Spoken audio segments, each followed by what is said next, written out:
तो क्या आप भी घंटों तक एसी के सामने बैठे रहते हैं या फिर आप रात को एसी में सोते हैं और सुबह आपको फील होता है कि मेरे तो जोड़ों में दर्द हो रही है, मेरी टांगों में दर्द हो रही है या मेरे कंधे में दर्द हो रही है। तो इसका क्या कारण है?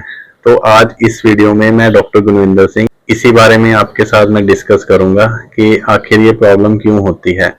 तो देखिए, आजकल मौसम बहुत ज़्यादा गर्म है और एसी का यूज़ करना कोई असाधारण बात नहीं है। ये बहुत ही नॉर्मल देखा जाता है कि लोग एसी में बैठते हैं और गर्मी से निजात पाने के लिए लोग एसी के रूम को बिल्कुल बंद रखते हैं ताकि उसकी हवा बिल्कुल बाहर ना जाए या कूलिंग उसकी एफिशिएंटली हो।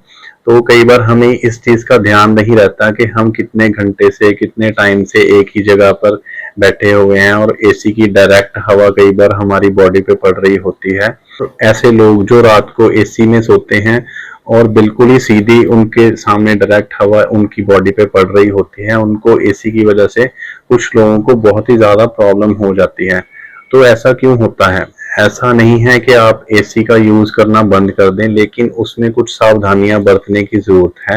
अगर आपको एसी का यूज़ करना है तो पहली बात तो ये है कि आप एसी को बिल्कुल भी लो टेम्परेचर पर कभी भी यूज़ ना करें। जैसे कि कुछ लोगों को देखा जाता है कि वो एसी ऑन करते ही बिल्कुल 16 पे अपना टेम्परेचर सेट कर लेते हैं। ये एक बहुत ही खराब आदत है। इससे आपके वातावरण को तो प्रॉब्लम होगी ही होगी, साथ में आपके शरीर को भी बहुत ज़्यादा प्रॉब्लम होगी, क्योंकि आपकी जो बॉडी है वो एक नॉर्मल टेम्परेचर बॉडी का सेट है जो उसके अराउंड ही वो अपने टेम्परेचर को मेंटेन कर सकती है। अगर आप एकदम से लो टेम्परेचर वाले रूम में जाएंगे तो आपके शरीर को उस चीज़ को अडेप्ट करने में बहुत ही ज़्यादा प्रॉब्लम आ सकती है। आपके जोड़ों में दर्द हो सकती है, आपके जो जोड़ हैं उनमें अकड़ाहट हो जाती है, आपके जो टेंडन्स हैं, आपके मसल्स हैं, उनमें स्टिफनेस आ जाती है। कई बार तो स्टिफनेस इतनी ज़्यादा हो जाती है कि वो आसपास के मसल्स को इतना खिंचाव दे देती है जिसको कि स्पाज़म की स्थिति कहते हैं। उस कंडीशन में मरीज कहता है कि मैं रात को तो आराम से सोया था, लेकिन जब सुबह उठा तो मेरी गर्दन नहीं हिल रही थी, मेरा घुटना नहीं हिल रहा था। तो ऐसी प्रॉब्लम बहुत ही ज़्यादा कॉमन देखी जाती है। ऐसे पेशेंट ओपीडी में हमारे पास डेली बेसिस पे आते हैं। तो आपको, जैसे कि मैं बात कर रहा था, कि आपको अपने एसी का टेम्परेचर 22 डिग्री से ऊपर 26 डिग्री के अराउंड इतना ही टेम्परेचर आपको रखना चाहिए। आपको इससे नीचे टेम्परेचर पे एसी को यूज़ नहीं करना चाहिए। इससे आपके शरीर को बहुत ही ज़्यादा नुकसान हो सकता है। अगर आप रात को एयर कंडीशनर या फिर एसी का यूज़ करते हैं तो आप अपनी बॉडी को जरूर ढक कर रखें। ऐसा ना हो कि आपकी स्किन पे पूरी रात ठंडी हवा पड़ती रहे और सुबह जब आप उठें तो आपके घुटने या आपकी गर्दन, आपके कंधे में जकड़न हो, जिससे आपको दर्द का सामना करना पड़े और आपको अपने काम से छुट्टी लेनी पड़े। ऐसा आप बिल्कुल भी मत करें। आप अपने शरीर को प्रॉपर ढक के रखें ताकि आपको ऐसी स्थिति का सामना ना करना पड़े। तो हड्डियों और मांसपेशियों की जकड़न के अलावा और क्या क्या दिक्कतें एसी की वजह से आपको आ सकती हैं? देखिए, एसी की वजह से आपके सांस लेने वाली नली है उसमें भी इरिटेशन हो सकती है, आपको सांस लेने में भी प्रॉब्लम हो सकती है, आपका गला सूख सकता है।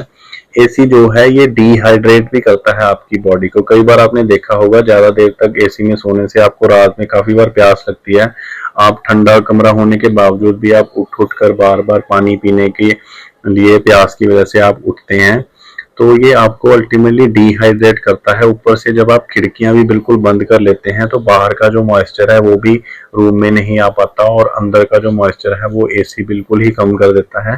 तो ये आपके शरीर के लिए हानिकारक हो सकता है। ये आपकी हीट टॉलरेंस को भी कम कर सकता है, यानी कि आपको ज़्यादा देर एसी में रहने की वजह से उसमें रहने की आदत ही डल जाती है। फिर आप जहाँ भी जाएं आपको ऐसे ही फील होगा कि हम एसी चलाएं और तभी हम अपना काम कर सकते हैं। तो जो मुख्य कारण था इस वीडियो को बनाने का वो यही था कि लोगों में थोड़ी सी अवेयरनेस आए कि सही तरह से एसी में कैसे आप बैठ सकते हैं, सही तरह से एयर कंडीशनर का यूज़ कैसे कर सकते हैं।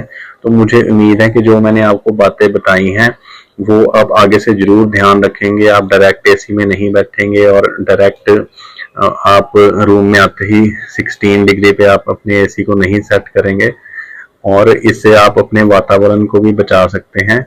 और जहाँ तक पॉसिबल हो, अगर फैन से आपके रूम का टेम्परेचर ठीक हो रहा है तो आप फैन का यूज़ करें या फिर आप एयर कूलर का भी यूज़ कर सकते हैं। लेकिन अगर आप एसी का यूज़ कर रहे हैं तो आप सावधानी के साथ उसको यूज़ करें ताकि आपकी सेहत भी ठीक रहे। इसके साथ ही मैं इस वीडियो को एंड करता हूं। अगर आपको ये वीडियो पसंद आई है तो अपने फ्रेंड्स के साथ और फैमिली मेंबर्स के साथ जरूर शेयर कर दें। आप इसको अपने व्हाट्सएप पे या इंस्टाग्राम पे भी शेयर कर सकते हैं। तो अगर अभी तक आपने मेरे चैनल को सब्सक्राइब नहीं किया तो आप मेरे चैनल को जरूर सब्सक्राइब करें। तो I will see you in my next video. तब तक आप अपना ख्याल रखें, सेहतमंद रहें, खुश रहें। Take care, bye bye.